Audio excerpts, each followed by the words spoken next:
আমি একজন মানসিক রোগী ছিলাম। আমি দেখতে অনেক সুন্দরী ছিলাম। কিন্তু আমি একা একা কথা বলি, একা একা হাসি। আর তাই বাবা আমায় মানসিক ডাক্তারের কাছে নিয়ে গেল। ডাক্তার বলল, আপনার মেয়েকে সুস্থ করতে হলে আমার কেবিনে 7 থাকতে হবে। আর আমার বাবা ডাক্তারের কাছে রেখে চলে গেলেন। তারপর একদিন গভীর রাতে ডাক্তার আমাকে বিন এসে আমার সাথে। বাকিটা গল্প তাই বলছি। ইদানিং সোহেল চৌধুরী তার পুত্রদের নিয়ে খুব চিন্তিত হয়ে রয়েছেন। সোহেল চৌধুরীর 3 পুত্র, অনিক চৌধুরী, ম্যাক চৌধুরী, রুদ্র চৌধুরী। 3 পুত্র দেখতে মাশাল্লাহ মারাত্মক সুদর্শন। বড় ছেলে অনিক চৌধুরী পেশায় একজন ডাক্তার, বয়স 26 ছুঁই ছুঁই। শুধুমাত্র পড়াশোনা নিয়ে ব্যস্ত থাকায় ছাত্র জীবনে প্রেম করার সময় পায়নি। মেডিকেলের অনেক সুন্দরী তরুণীরা তার পিছু পিছু ঘুরেছে। এমনকি এখনও তার বাড়িতে মেয়ের বাবারা তার সাথে বিয়ে দেওয়ার জন্য বাড়িতে বিয়ের প্রস্তাব নিয়ে আসেন। অতিরিক্ত বিয়ের প্রস্তাব সামলাতে সামলাতে সোহেল চৌধুরী হিমশিম খান। রোজ রোজ বিভিন্ন মেয়ের বাড়ি থেকে টেলিফোন আসে, কিন্তু অনেকের মতামত ছাড়া তো আর বিয়ের দিকে এগোনো যায় না। বহু নারী অনেকের মন জয় করার জন্য পাল্লা দিয়ে উঠেছে। কেউ কেউ অনেকে রূপে পাগল, আর কেউ কেউ তার উজ্জ্বল ক্যারিয়ারের। তাদের একটাই লক্ষ্য, অনেকের সাথে প্রেম করা এবং বিয়ে করা। অনেক রোগী দেখার জন্য চেম্বারে এসে বসল। মধ্যবয়স্ক এক ভদ্রলোক একটা অল্পবয়সী মেয়েকে নিয়ে চেম্বারের ভিতরে এসে বসলেন। উনার শুকনো মুখ দেখে বোঝা যাচ্ছে উনি উনার মেয়েকে নিয়ে খুবই চিন্তিত। সবগুলো রিপোর্ট দেখে অনেক বলে উঠল, সবকিছু তো নরমালি আছে।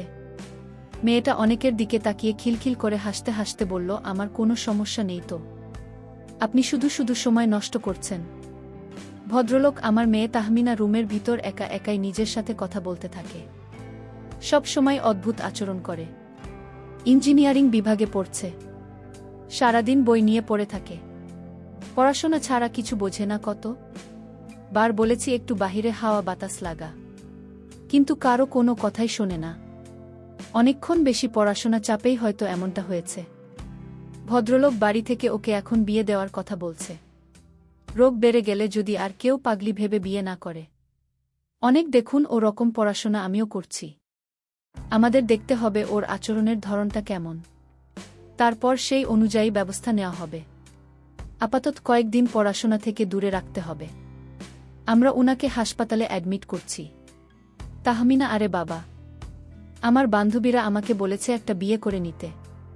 তাহলে নাকি আমি পড়াশোনা থেকে একটু দূরে থাকব, পেন নিয়ে ব্যস্ত থাকব? কি, আমি তো একটা প্রেম করার চেষ্টাই করছি। হ্যাঁ হ্যাঁ, আচ্ছা বাবা, আমি যদি অনেকগুলো বিয়ে করে ফেলি তাহলে আমি অনেক ব্যস্ত থাকব, তাই না? ভদ্রলোক, দেখুন হিতাহিত গান শূন্য হয়ে যাচ্ছে আমার মেয়ে। আপনি আমার মেয়েকে ভালো করতে পারলেন না। অনেক আমি কোনো কাজে ব্যর্থ হই না, ভরসা রাখুন। তাহমিনা হাসতে হাসতে বলল, বাবা, ডাক্তারটা খুব হ্যান্ডসাম, তাই না? আমার সাথে মানাবে। আমি ওনাকে বিয়ে করতে চাই। আচ্ছা ডাক্তার, ভালোবাসা কিভাবে করে? তাহমিনার বাবা এবার কান্নায় ভেঙে পড়লেন। টেবিলের উপর বাড়ি দিতে দিতে হাউমাউ করে কান্না শুরু করে দিলেন। উনার কান্নার শব্দে 2 জন নার্স ভিতরে চলে এলো। তাহমিনা খিলখিল করে হেসে যাচ্ছে। তাহমিনার বাবা দেখছেন তো ওর অবস্থা, দেখলেন তো এসব জানাজানি হলে ওকে আর কি বিয়ে করতে চাইবে? অবস্থিত যা খারাপ হওয়ার তা তো হয়েই গেল। বাড়িতে ওর মা ওর চিন্তায় বারবার জ্ঞান হারাচ্ছেন। অনেক, আচ্ছা শান্ত হন, কাঁদবেন না। আপনার মেয়ের দায়িত্ব আমি নেব। এই কথা শোনার সাথে সাথে তাহমিনার বাবার মুখ উজ্জ্বল হয়ে যায়। শুকনো মুখে হাসি ফুটে ওঠে। কারণ দায়িত্ব নেওয়ার কথাটা উনি ভেবে নিয়েছেন ডাক্তার অনিক চৌধুরী। তার মেয়ে তাহমিনাকে বিয়ে করবেন। মেয়েকে নিয়ে তিনি হসপিটালের একটা কেবিনে ভর্তি করালেন। আর বাড়িতে ফোন করে তাহমিনা আমাকে বললেন তাহমিনার বিয়ে ঠিক হয়ে গেছে। কিন্তু তাহমিনার বাবা ভুল শুনেছে। আসলে তাহমিনাকে বিয়ে করতে চায়নি ডাক্তার। এর মধ্যে অন্যরকম একটা উদ্দেশ্য ছিল দপ্তরের। ফোনে কথা বলার সময় একজন নার্স এ বিষয়ে সবটা শুনে ফেল। আর সাথে সাথে সে গিয়ে হসপিটালের ম্যানেজারকে এই সংবাদটা দিয়ে দিল। ম্যানেজার সাহেব ডাক্তার অনিক চৌধুরীর বাড়িতে ফোন করলেন। ম্যানেজার স্যার তো একজন মানসিক রোগীকে বিয়ে করছেন। স্যারকে আটকান। সোহেল চৌধুরী আমাদের না জানিয়ে বিয়ে করছে। পাশেই অনেকের মা সাকিনা বেগম দাঁড়িয়েছিলেন। তিনি চেঁচিয়ে বললেন, এই বিয়ে করছে। সোহেল চৌধুরী তোমার বড় ছেলে নাকি তার হসপিটালের একটা রোগীকে বিয়ে করছে? অনিকের মা চিল্লিয়ে বলছেন, এসব হয়েছে তোমার জন্য। কবে থেকে বলছি ছেলের বিয়ে দাও। বিয়েতেও আমার কথা শুনলে আজ এই দিন দেখতে হতো না। সোহেল চৌধুরী চুপ করো তুমি, তোমার ছেলেরা তো কখনো কোনো কথা শোনে না। শুনবে কিভাবে? লাই দিয়ে তো ছেলেদের মাথায় তুলে ফেলেছে। সাকিনা বেগম একদম আমার ছেলেদের নামে উল্টোপাল্টা কিছু বলবেন না বলে দিলাম। উপর পাশ থেকে চেঁচামেচির আওয়াজ শুনে ম্যানেজার সাহেব তাড়াতাড়ি কলটা কেটে দিলেন। অনেকের বিয়ে নিয়ে গ্রামের চৌধুরী মহলও এখন খুবই উত্তপ্ত হয়ে রয়েছে। সোহেল চৌধুরীর মেজপুত্র মেঘ চৌধুরী ভার্সিটির বায়োলজি ডিপার্টমেন্টের খুবই অ্যাক্টিভ ছাত্র। বয়স সবে 24। তার সুন্দর চেহারা আর আকর্ষণীয়। ল্যাবে ব্যস্ত থাকার সময় মেঘের মোবাইল ফোন বেজে উঠল। মেয়েকে একটু সাইডে গিয়ে কলটা রিসিভ করে। ফোন রিসিভ করার সাথে সাকিনা বেগম, সর্বনাশ হয়ে গেছে বাবা, তুই তাড়াতাড়ি বাড়ি চলে আয়। মেঘ, কেন মা, কি হয়েছে? ড্যাড কিছু করেছে? সাকিনা বেগম, আরে না, অনেক নাকি তার হসপিটালের এক রোগীকে বিয়ে করে ঘরে আনছে। মেঘনাথ সাহা, তুমি এসব কি বলছো? ভাইয়া এমন কাজ কখনো করবে না। সো রিল্যাক্স থাকো মা, আমি একটু ল্যাবে কাজ করছি, তোমার সাথে এ বিষয়ে পরে কথা বলবো। এখন রাখিম, idea sweet mother. Sakina Begum hello hello ধাত কেটে দিয়েছে। সাকিনা বেগম এবার ছোট পুত্র রুদ্র চৌধুরীকে ফোন করলেন। রুদ্র চৌধুরী দেখতে যেমন স্মার্ট তেমনি কথাবার্তাতেও বেশ স্মার্ট। তার রূপ আর কথা জাদুতে অনেক মেয়ে পাগল। বয়স মাত্র 21 বছর। ইঞ্জিনিয়ারিং পড়ছে, কিন্তু কেউ তার মনে জায়গা করে নিতে পারেনি। সাইকেল নিয়ে আড্ডা দেওয়ার সময় সাকিনা বেগম তাকে কল করেছেন। রিং হয়ে যাচ্ছে কিন্তু রিসিভ করছেন না। এভাবে কয়েকবার দেওয়ার পর রুদ্র চৌধুরী যখন পকেট থেকে ফোন বের করে সেলফি উঠতে যাবেন, তখনই মায়ের কল আসছে দেখে সাথে সাথে সেটা রিসিভ করল। রুদ্র সোমা, ফোন সাইলেন্ট ছিল তাই দেখতে পাইনি। এখন আদেশ করুন, আমার মাথা আমায় কি করতে হবে? সাকিনা বেগম এবার করা হয়ে থাকে দিলেন, কোথায় তুই? এখনই বাড়ি আয়। রুদ্র, কেন না, কি হয়েছে? সাকিনা বেগম, তোর ভাই তো কাণ্ড বাঁধিয়ে ফেলেছে। বাড়িতে গণ্ডগোল চলছে অনেক। হসপিটালের একটা রোগী মেয়েকে বিয়ে করে নিয়ে আসছে। রুদ্র হট ভাইয়াকে কিছু বলেনি। সাকিনা বেগম, বলার সুযোগ আর পেলাম কই? ফোনে তো কে পাচ্ছি না। নিশ্চয়ই আমার ভয়ে বিয়ের খবরটা গোপন রাখতে ফোন বন্ধ করে রেখেছে। রুদ্র, ওকে ওকে, আমি আসছি, টেনশন নিও না। অনেকের ফোনে চার্জ নেই। বাইরের কিছু কাজ সেরে দুপুরের খাবার খেয়ে আবার চেম্বারে এসে বস, আর ফোনটা চার্জে লাগিয়ে দিল। নাচটা চেম্বারের দরজার সামনে দাঁড়িয়ে বলল, স্যার আসব। অনিতা, এসো। না স্যার, আপনি কি সত্যি সত্যিই বিয়ে করছেন? নার্সের কথা শুনে অনেকের চোখ কপালে উঠে যায়। অনেক, আমি বিয়ে করছি মানে কি বলছো এসব? নার্স, আর তখন যে রোগীরা অ্যাডমিট হলো যাকে আপনি দায়িত্ব নেওয়ার কথা বললেন? অনেক, ওহো, আমি কি বিয়ে করার কথা বলেছি নাকি? আমি তোকে সুস্থ করার দায়িত্ব নিতে চেয়েছি। নার্স, কিন্তু উনার বাবা যে উনার বাড়িতে ফোন করে বললেন আপনার সাথে উনার বিয়ে, আপনি ওনার দায়িত্ব নিয়ে নিয়েছেন। আর এটা শুনে তো আমিও, অনেককে আমিও নার্স ম্যানেজার সাহেবকে বলে দিয়েছি। অনেকেই ম্যানেজার আমার বাড়িতে ফোন করে সবটা জানিয়ে দিয়েছেন, তাই তো। নাচটা এবার মাথা নিচু করে উত্তর দিল, না মানে আসলে স্যার, আপনার বাবাই তো সবসময় এখানে সব খবর ওনাকে জানাতে বলেন। অনেক, হুম জানি, বাবা এই কাজ আগেও করেছে। ঠিক আছে, তুমি যাও এখান থেকে, খুব ভালো গণ্ডগোল লাগিয়ে দিয়েছে। নাচটা তড়িঘড়ি করে চেম্বার থেকে বের হয়ে গেল।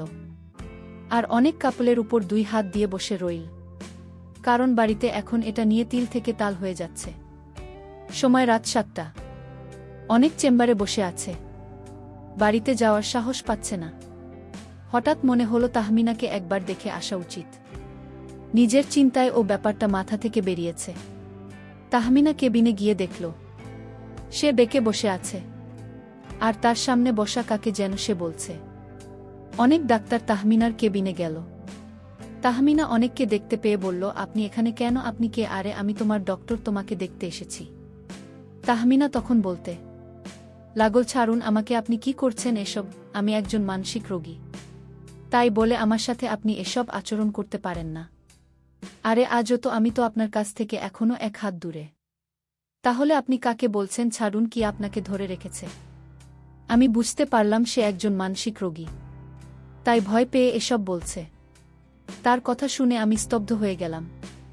ধীরে ধীরে তার বেড়ে বসলাম আর বললাম, দেখুন তাহমিনা, আমি আপনার কেবিনে এসেছি আপনাকে সুস্থ করতে। আর আপনি আমাকে কি কথা বলছেন? বের হন আমার বেড থেকে, আপনার মতো ভালো না। ডাক্তার তখন আশ্চর্য হয়ে বললেন, তোমার মানসিক রোগ ভালো করতে হলে তাহলে অবশ্যই তোমার আমার কথা শুনতে হবে। তাহমিনা আরও বলল, আপনার এত লোভ কেন আমার প্রতি? আপনি আমাকে বিয়ে করতে চান? এর মধ্যে তাহমিনার বাবা তখনই কেবিনের ভিতরে ঢুকতে গিয়ে অনেকে এখানে দেখে বলে উঠলেন, ওই তো আমাদের জামাই বাবা। যা বাবা, ভিতরে যাও। তাহমিনার খালাতো বোন এসেছে। পরের দিন রাতে যখন তাহমিনাকে ইনজেকশন দিতে হবে, তাই তাহমিনা কেবিনে গেল অনেক। যখন তাকে ইনজেকশন দিতে গেল ঠিক তখনই সে বলল, আপনি আমার সাথে এমনটা করবে না ডাক্তারবাবু, আমাকে দয়া করুন। আর এই ইনফেকশন না নিলে তুমি সুস্থ হবে না, আর তাই তোমাকে ইনজেকশন নিতে হবে, তাহলে তুমি তাড়াতাড়ি সুস্থ হয়ে উঠবে। ছাড়ুন আমায়, আমাকে অন্য কিছু করুন, তাও ইনজেকশন দেন না। উনি তখন বলল, আচ্ছা আপনি কাউকে পছন্দ করেন? না, আমি কাউকে পছন্দ করি না। অনেক বলল, আমাকে আপনার পছন্দ হয়। তাহমিনা তখন খিলখিল করে হেসে বলল, আমার আপনাকে পছন্দ হয়। ঠিক আছে, তাহলে আমি এখন যা বলব তাই করবেন। অনেক বলল, এখন আপনি ইনজেকশনটা নিয়ে নিন, না হলে যে আপনাকে সুস্থ করা যাবে না। আপনি ইনজেকশনটা নেওয়ার পর আপনাকে একটা জিনিস খাব যেটা আপনি কোনোদিন স্বপ্নেও দেখনি। এই একটা কথা বলে এর মধ্যে তাহমিনার খালাতো বোন এসেছে তার কেবিনে এসে বলছে, দুলাভাই। এটা শুনে অনেকেই বাহাতে ছোট করে একটা কামড় দিল। তাহমিনাকে দেখতে এসে অনেক একরকম লজ্জাজনক অবস্থাতেই পড়ে যায়। অনেক কি করবে বুঝতে পারছে না। তাহমিনার বাবা বিয়ের ব্যাপারটা বাড়িতে সবাইকে জানিয়ে দিয়েছেন। বিয়ের প্রস্তুতিও নাকি নেওয়া শুরু হয়ে গেছে। উনি মেয়েকে তাড়াতাড়ি বিয়ে দিয়ে শ্বশুরবাড়ি পাঠাতে পারলেই হাফ ছেড়ে বাঁচেন। মেয়ে যে দিন দিন পাগল হয়ে যাচ্ছে, কথায় কথায় বিয়ে করে। শেষে চরিত্রে দোষ ভেবে যদি আর কেউ বিয়ে না করে। তাহমিনার বাবা অনিকের হাত ধরে বলছেন, তুমি আমাকে অনেক বড় বিপদের হাত থেকে বাঁচালে বাবা। বিয়েটা যত তাড়াতাড়ি সেরে নেবে ততই ভালো। আমি এখন আসি, বাড়িতে সব আয়োজন ঠিকঠাক হচ্ছে কি না দেখতে হবে। অনেক কিছু না বলে মুখে জোর করে একটু হাসি এনে মুচকি হাসার চেষ্টা করল। তাহমিনার বাবা ছেলেকে নিয়ে হসপিটাল থেকে চলে গেলেন। অনেকে আবার তাহমিনা দিকে তাকানোর সাথে দেখতে পেল তাহমিনা আগে থেকেই অনেকের দিকে এক দৃষ্টিতে তাকিয়ে আছে। অনেক কি হলো, আপনি আমার দিকে এভাবে তাকিয়ে আছেন কেন? তাহমিনা, আপনি অনেক ভালো। আমার বাবা একমাত্র চিন্তা ছিলাম আমি। অনেক তো। তাহমিনা, আমার বিয়ের খবর শুনে বাড়িতে সবাই অনেক খুশি। কি যে চিন্তায় ছিল আমাকে নিয়ে। আচ্ছা, আমি বিয়েতে কোনো শাড়ি পরব বলুন তো? লাল শাড়ি না নীল শাড়ি? অনেকে আবার হাসতে হাসতে বলল, কে বলল আপনি পাগল? আমি তো দেখছি আপনি একদম শেয়ানা পাগল। এরই মধ্যে সব ঠিক করে ফেললেন। তাহমিনা, শুধু প্রেমটা কিভাবে করতে হয় সেটাই জানি না। অনেক বলল, ভালোবাসা কারে কয় দেখাব? তাহমিনা, দেখান তো। তখন অনেক বলল, আমি তোমার নিজ হাতে ভাত খাইয়ে দিই। তাহমিনা বলল, খান স্যার। অনেক তখন তাহমিনাকে ভাত খাওয়াই দিল। অনেক তখন তাহমিনাকে বলল, আমি যে তোমায় ভাত খাওয়ালাম, এখন তুমি কি আমায় ভাত খাইয়ে দেবে না? স্যার, আমিও আপনাকে ভাত খাইয়ে দিই স্যার। অনেক বলল, দেন। অনীহা করল। তাহমিনা নিজের হাতে তাকে ভাত খেয়ে নিল। অনেক তখন বলল, এটাই ভালোবাসা বুঝলে? অনেক আবারও হেসে ফেল। এভাবে 2-4টা কথা শুরু করতে করতে অনেক সারারাত তাহমিনার সাথে গল্প করল। আর তাহমিনাকে পছন্দ করে ফেল। এমন একটা মেয়েকে বউ হিসেবে পেলে তো জীবন হবে সুন্দর। সকালবেলা নার্স কেবিনে ঢোকার সাথে তার চোখ কপালে উঠে যায়। সে দেখল অনিক চৌধুরী তাহমিনাকে খাবার খাওয়াচ্ছে, তাও আবার নিজের হাতে। এটা দেখার সাথে সাথে নার্স এক দৌড়ে চলে গেল রিসেপশনের ওখানে ম্যানেজারের কাছে খবরটা দিতে। সোহেল চৌধুরী তার হাতে থাকা নিউজ পেপারটা সুরে বলেন, কোথায় ছিলি সারা রাত? অনেক নাইট ডিউটি ছিল দেখ। সাকিনা বেগম চেঁচিয়ে বললেন, কি ডিউটি ছিল তা আমরা সকলেই জানি। মেয়েটি এখন কোথায়? অনেক ওকে বাড়ি নিয়ে গেছে। আর পরশু আমার বিয়ে। তোমরা সবাইকে খবর দিয়ে সব আয়োজন শুরু করে দাও। এই কথা শুনে সবার চোখগুলো তাদের কোটর থেকে বেরিয়ে আসার উপক্রম হয়। মেঘ আর রুদ্র চৌধুরী একসাথে বলে উঠল, ভাইয়া তুই কি সত্যি সত্যি? কথা শেষ করার আগেই সাকিনা বেগম চালিয়ে উঠলেন, একটা পাগল মেয়েকে আমি কিছুতেই আমার ছেলে বুক করব না। তোর কি মাথা খারাপ হয়ে গেছে অনেক? অনেক মা ও পাগল নয়। ও একদম সুস্থ মানুষ। পড়াশোনার কারণে ওর মাথাটা একটু বিগড়ে গেছে এই আর কি। আর তাছাড়া আমি তো আছি। আর আমি ওদের কথা দিয়ে ফেলেছি। এখন তোমরা যদি বিয়েতে মতো না দিলেও আমি বাড়ি ছেড়ে চলে যাব। সোহেল চৌধুরী এবার হুঙ্কার দিয়ে বলে উঠলেন, এই বাড়ি ছেড়ে কেউ কোথাও যেতে পারবে না। তোর বিয়ে ওর সাথেই হবে। এটা শুনে বাড়ির সকলেই একে অপরের দিকে তাকিয়ে মুখ চাওয়াচাওয়ি করছে। সোহেল চৌধুরীর একমাত্র দুর্বলতা, তিনি তার ছেলেদের এই বাড়ি থেকে অন্য কোথাও যেতে দেবেন না। বাড়ি ছেড়ে চলে যাওয়ার অজুহাত দেখাতে পারলেই তিনি ছেলেদের অনেক বিষয় চোখ বন্ধ করে মেনে নেন। শাহিনা বেগম রাগে ফুঁসতে ফুঁসতে উনার ঘরে চলে গেলেন। আত্মীয় স্বজনদের খবর দিয়ে বাড়িতে আনা হয়েছে। সন্ধ্যার মধ্যে অনেকেই চলে এসেছেন। হঠাৎ করে বিয়ের খবর শুনে আনন্দে বাড়িতে দ্বিগুণ পরিমাণ হইচই হচ্ছে। বাড়ি সাজানো হচ্ছে।